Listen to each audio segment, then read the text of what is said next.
मैं कुमकुम जैन आप सभी का स्वागत करती हूँ आज अपनी क्लास में फिर से एक बार और कुकू केमिस्ट्री चैनल पे। बच्चों, आज हम पढ़ने वाले हैं चैप्टर 12 में एल्डिहाइड और कीटोन में भिन्नता। हम दोनों के परीक्षण देख चुके थे कि एल्डिहाइड के क्या टेस्ट होते हैं, कीटोन के क्या टेस्ट होते हैं। आज हम पढ़ने वाले हैं इन दोनों में क्या डिफरेंसेस है। छोटा सा टॉपिक है, कंप्लीट करेंगे इसे। जैसा कि हमें पता है, सबसे पहले बच्चों यहाँ से टॉलन टेस्ट को हिंदी में क्या कहते हैं बच्चों? इसे हम कहते हैं टॉलन परीक्षण। क्या कहते हैं हम? टॉलन परीक्षण। तो अब आपको बताना है, अगर आपको मुझसे पहले आता है बताने से पहले, तो फिर आप जरूर मुझे कमेंट बॉक्स में बताइएगा एल्डिहाइड देगा ये टेस्ट या कीटोन देगा। तो यहाँ पर हम बता दें, टॉलन परीक्षण केवल कौन देते हैं? एल्डिहाइड देते हैं। तो यहाँ हम लिख देते हैं गिवन बाय एल्डिहाइड। थोड़ा बहुत इंग्लिश में शायद प्रॉब्लम किसी को नहीं आनी चाहिए। इट मीन्स क्या है इसका? एल्डिहाइड द्वारा ये परीक्षण दिया जाता है। कैसा देता है? रजत दर्पण देता है। और कीटोन की हम बात बता दें तो कीटोन इस परीक्षण को नहीं देते हैं। केवल टॉलन टेस्ट कौन देते हैं? Given by aldehyde, not by the ketone. केवल एल्डिहाइड के द्वारा दिया जाता है, कीटोन के द्वारा नहीं दिया जाता। ठीक है। दूसरा है बच्चों, वो है हमारा Fehling test. It mean Fehling परीक्षण। कौन सा है बच्चों? फेलिंग परीक्षण। ठीक है। फेलिंग परीक्षण भी किसको देता है? ये भी केवल एल्डिहाइड के द्वारा दिया जाता है। क्या देता है ये लाल रंग का अवक्षेप देता है। ठीक है। क्या ये कीटोन के द्वारा दिया जाता है? ये नहीं दिया जाता कीटोन के द्वारा। तीसरा अपने पास वो है हमारा शिफ अभिकर्मक। तो शिफ अभिकर्मक भी कौन देता है? केवल एल्डिहाइड देता है, गिवन बाय एल्डिहाइड। और कैसा रंग आता है? गुलाबी रंग। ठीक है। लेकिन अगर कीटोन की बात करें तो ये तीनों ही परीक्षण कीटोन के द्वारा नहीं दिए जाते। आगे हम बात करें कि इसके अंदर हम एक चीज़ और बात करते हैं कि अपचयन जो है वो यहाँ से एल्डिहाइड क्या करता है। यहाँ मैं लिख देती हूँ ऊपर कीटोन, तो यहाँ से हम लिख सकते हैं इसके साथ रजत दर्पण नहीं। कीटोन रजत दर्पण नहीं देता, फेलिंग परीक्षण में भी नहीं देगा। तो यहाँ भी हमने क्या लगा दिया बच्चों? क्रॉस। यहाँ भी क्या लगा दिया बच्चों? क्रॉस। कि ये कीटोन जो होते हैं वो इस टेस्ट को नहीं देते हैं। ठीक है। अगर मैं चौथा लिखूँ अपचयन, कि अगर लिथियम एल्यूमिनियम हाइड्राइड द्वारा अपचयन की बात की जाए तो एल्डिहाइड क्या करता है और कीटोन क्या करते हैं, तो हम एक तरह से यूँ लगा लीजिए कि ये जो सारा है ये तो एल्डिहाइड का है और ये सारा जो पोर्शन है वो कौन सा है? कीटोन के द्वारा है। ठीक है। तो यहाँ हम लिख सकते हैं अपचयन में एल्डिहाइड प्राथमिक अल्कोहल देते हैं, जबकि कीटोन कैसा देता है? 2 डिग्री अल्कोहल देते हैं। अब मैं यहाँ पर इसको एक्सप्लेन नहीं करूँगी क्योंकि बच्चों मैं आपको पहले ही ये चीज़ करवा चुकी हूँ कि ये कैसे कैसे 1 डिग्री और 2 डिग्री देता है। ठीक है। आगे आता है नाइट्रोप्रूसाइड परीक्षण।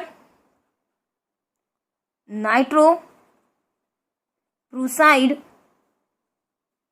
परीक्षण अभी आप थोड़ा थ्योरी में पढ़ लीजिए। ये जो टॉलन परीक्षण है और नाइट्रोप्रूसाइड परीक्षण है और फेलिंग जो परीक्षण है, ये वाला हम परीक्षण आपको लैब में करके दिखाएंगे। फेलिंग परीक्षण तो नहीं, एक ही वाला टॉलन परीक्षण और एक नाइट्रोप्रूसाइड परीक्षण, ये आपको लैब में करके हम दिखाएंगे बच्चों। ठीक है। नाइट्रोप्रूसाइड परीक्षण में क्या होता है? एल्डिहाइड नहीं देते, तो लिख दीजिए नॉट गिवन बाय एल्डिहाइड। और कीटोन क्या देते हैं? कीटोन लाल रंग देते हैं।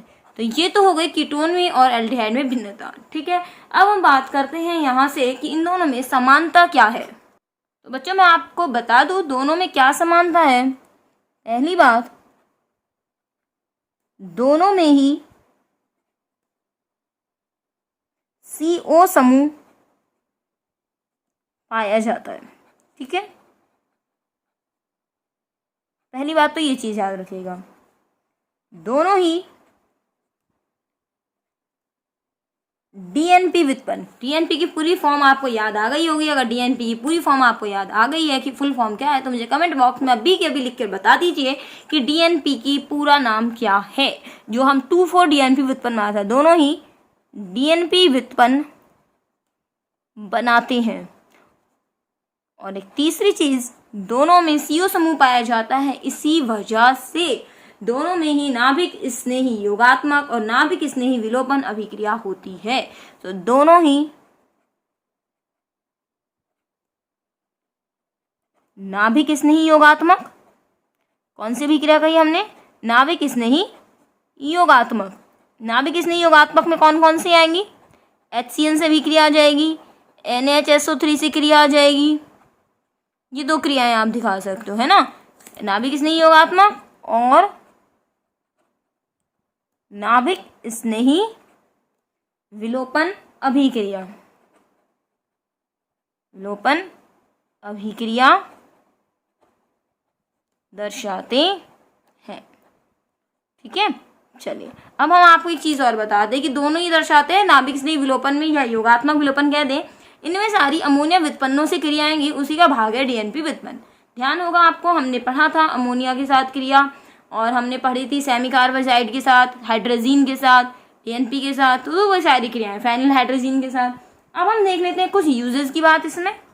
देखिए बच्चों, एल्डिहाइड कीटोन के क्या क्या यूजेस। उससे पहले एल्डिहाइड में हम लेंगे बच्चों यहाँ से फॉर्मेल्डिहाइड, जिसका एक यूज मैं पहले ही बता चुकी हूँ। HCHO का पहला यूज है HCHO मतलब फॉर्मेल्डिहाइड का 40% विलयन। आपको याद होगा, मैं पहले भी बता चुकी हूँ, क्या कहलाता है? फॉर्मलिन कहलाता है। क्या कहलाता है? फॉर्मलिन। ठीक है, जिसका उपयोग, साथ साथ चाहें तो लिख लीजिए, जिसका उपयोग किस में करते हैं बच्चों? अगर आपको पहले का याद हो तो मैंने बताया था कि जो बायोलॉजी लैब में आपने देखे होंगे मृत जीव जंतु जो कांच की बोतल के अंदर रखे रहते हैं, उसके अंदर जो सॉल्यूशन भरा होता है वो फॉर्मलिन का ही होता है। अगर गलती से वो शीशी फूट जाए, या फिर वो जो स्पॉटिंग जिसे हम कहते हैं, जिसके अंदर बहुत सारे मृत जीव जंतु रखे रहते हैं, तो आंखों में आंसू भी आ सकते हैं। इसका विलयन इतना ज्यादा आंखों में जलन करता है। तो जिसका उपयोग मृत जीव जंतुओं के, मृत जीव जंतुओं के परिरक्षण में होता है। परिरक्षण का मतलब क्या है बच्चों? प्रिजर्व करने में होता है। इट मीन्स उनको सुरक्षित रखने में होता है। ठीक है, नहीं तो वो जीव जंतु अगर सामान्य पानी में रखोगे तो गल जाएंगे, खराब हो जाएंगे। ठीक है, और दूसरा यूज क्या है फॉर्मेल्डिहाइड का? यहाँ से बच्चों HCHO का यूज, फॉर्मेल्डिहाइड का उपयोग बैकेलाइट बनाने में होता है। अब फॉर्मेल्डिहाइड का उपयोग किसमें होता है? आपने जिसने चैप्टर नंबर 15 नहीं पढ़ा है, हमारे चैनल पर नहीं है, तो मैं आपको बता दूं कि फॉर्मेल्डिहाइड का यूज यहाँ से बैकेलाइट बनाने में होता है। और बैकेलाइट की पूरी स्ट्रक्चर, पूरा उपयोग मैंने चैप्टर नंबर जो 15 पढ़ाया है पॉलीमर, उसके अंदर पूरा मैंने बताया हुआ है। आप आराम से पॉलीमर चैप्टर हमारे चैनल पे पढ़ सकते हैं। प्लेलिस्ट में जाके कैसे पढ़ेंगे उस चैप्टर को? कुकू केमिस्ट्री जहाँ आपको लिखा हुआ मिल रहा है, टैप कीजिएगा। टैप करते ही आप तीसरे नंबर के ऑप्शन प्लेलिस्ट पे जाएंगे। प्लेलिस्ट में आपको आप चैप्टर नंबर 15 आराम से देख सकते हैं, जिसके अंदर हमने पॉलीमर पढ़ाया है और वहाँ आपको बैकेलाइट का बनाना बताया गया है। बैकेलाइट अब मैं बता देती हूँ वास्तव में होता क्या है। आपके घरों में स्विचेस लगे होंगे, प्लग लगे होते हैं, पंखे का स्विच है, लाइट का स्विच है, तो जितने भी स्विच लगे होते हैं वो सब बैकेलाइट के बने होते हैं। ठीक है, तो फॉर्मेल्डिहाइड का उपयोग बैकेलाइट बनाने में होता है, बनाने में होता है। और साथ में यूज होता है फॉर्मेल्डिहाइड के फिनॉल। फिनॉल और फॉर्मेल्डिहाइड दोनों मिलके बने जाते हैं। तीसरी चीज क्या होती है? यूरोट्रॉपिन बनाने में। यूरोट्रॉपिन में हम पहले बताए थे आपको कि फॉर्मेल्डिहाइड की रिएक्शन अगर अमोनिया से करा देंगे तो यूरोट्रॉपिन का निर्माण होता है, यूरोट्रॉपिन बनाने में। और यूरोट्रॉपिन का यूज किसमें होता है बच्चों? ये मेडिसिन है, एक मेडिकल में काम आती है, जिसका यूज यूरिन के इलाज में होता है कि यूरिन से रिलेटेड अगर प्रॉब्लम्स हो गई है किसी व्यक्ति को, मूत्र रोग में औषधि बनाने के लिए इसका उपयोग होता है। तो ये फॉर्मेल्डिहाइड का यूज है। अगर आपसे आ जाए कि यूरोट्रॉपिन में कौन सा एल्डिहाइड का यूज होता है? फॉर्मेल्डिहाइड। बैकेलाइट बनाने में कौन सा एल्डिहाइड है? फॉर्मेल्डिहाइड। फॉर्मलिन जो बनता है वो कैसे बनता है? या मृत जीव जंतु के परिरक्षण में किसका उपयोग होता है? फॉर्मलिन का है क्या है? फॉर्मेल्डिहाइड का 40% सोल्यूशन। या पेपर में आ सकता है फॉर्मलिन क्या होता है। तो अपना यहाँ से कंप्लीट हो जाता है ये फॉर्मेल्डिहाइड। नेक्स्ट अपना एसिटाल्डिहाइड, दूसरा एल्डिहाइड में काम में ले रही हूँ, वो कौन सा है बच्चों, अपन पढ़ने वाले हैं यहाँ से एसिटाल्डिहाइड के क्या यूजेज हैं। छोटे छोटे से यूज हैं, फिर भी कई बार बोर्ड एग्जाम में या कंपटीशन में पूछ ले जाते हैं, कई बार तो जनरल कंपटीशन में पूछ लेते हैं बच्चों।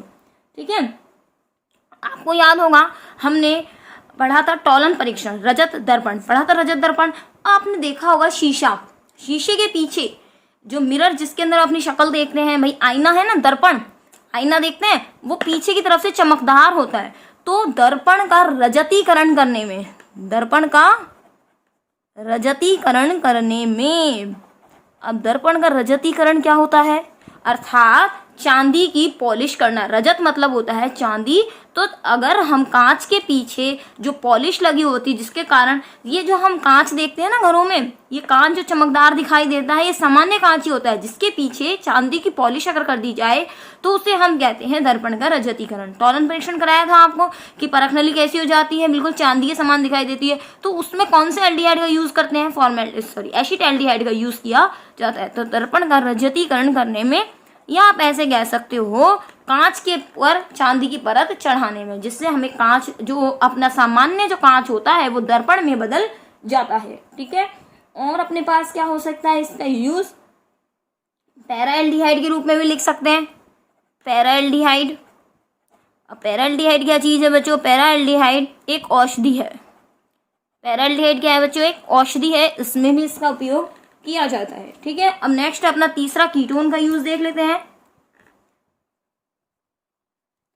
कीटोन में भी बच्चों हम किसको देखेंगे, एसीटोन को। कीटोन में भी कौन सा देखेंगे बच्चों, एसीटोन। एसीटोन का यूज किस में होता है, एसीटोन का यूज सबसे अच्छा यूज है नेल पॉलिश रिमूवर में।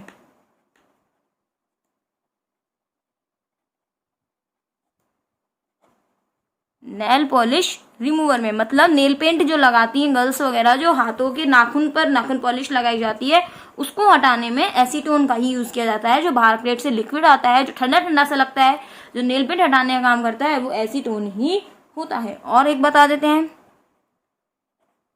एसिटिलीन। एसिटिलीन होता है CH∏CH के भंडारण में, इसका भी प्रयोग किया जाता है। ठीक है, मैंने आपको इसलिए करा दिए, बोर्ड एग्जाम में कई बार आधा नंबर का 1 नंबर का क्वेश्चन यहाँ से भी पूछा जा सकता है। बच्चों यहाँ से अपना एल्डिहाइड और कीटोन वाला जो भाग है वो समाप्त हो जाता है। एल्डिहाइड और कीटोन कंप्लीट होता है, चैप्टर कंप्लीट नहीं हुआ है। एल्डिहाइड कीटोन की सारी रिएक्शन सब कुछ कंप्लीट हो चुका है। अब इस चैप्टर का जो लास्ट पार्ट है वो है कार्बोक्सिलिक अम्ल। तो अब पढ़ लेते हैं बच्चों हम कार्बोक्सिलिक अम्ल। तो आज का ये वाला वीडियो तो हम यहीं समाप्त करेंगे बच्चों, छोटा सा वीडियो बनाया है। ठीक है, नेक्स्ट वीडियो हम बनाएंगे, नेक्स्ट वीडियो में हम क्या पढ़ने वाले हैं, कार्बोक्सिलिक अम्ल पढ़ने वाले हैं, कार्बोक्सिलिक एसिड के बारे में पढ़ेंगे। तब तक आप ये वाला चैप्टर जो है वो इतना चैप्टर कंप्लीट कर लीजिए। नोट्स आप टेलीग्राम चैनल से कलेक्ट कर सकते हैं। और आप इस चैनल पर नए हैं बच्चों, अगर आपको वीडियो अच्छे लगते हैं हमारे, तो इनको आप आगे शेयर करिएगा। चैनल को सब्सक्राइब करके आप आगे भी बच्चों की हेल्प कर सकते हैं कि इस चैनल पर इस तरह से पढ़ाया जाता है। वीडियो अच्छा लगे तो ही सब्सक्राइब कीजिए, नहीं करे पसंद तो फिर सब्सक्राइब नहीं कीजिएगा। सब्सक्राइब कर लेते हैं बच्चों तो हमें इससे इतना कोई फ़ायदा नहीं होता है, लेकिन आप सब्सक्राइब करते हैं तो आपके लिए पूरा मटेरियल जो है, नोटिफिकेशंस मिलने लग जाती हैं आपको आगे कि हाँ इस चैनल पर आगे भी चैप्टर जो है वो नई नई चीज़ें पढ़ाई जाएंगी। 12th के कोर्स खत्म होने के बाद भी हम इसके अंदर लगातार नई नई वीडियो और अच्छी अच्छी चीज़ें जो हैं आपकी केमिस्ट्री से रिलेटेड, जो आपको आगे पढ़ाई में हेल्प करेंगी, वो भी हम लेकर आते रहेंगे इसके ऊपर। चलिए बच्चे, मिलते हैं यहाँ पर नेक्स्ट वीडियो में, तब तक के लिए धन्यवाद।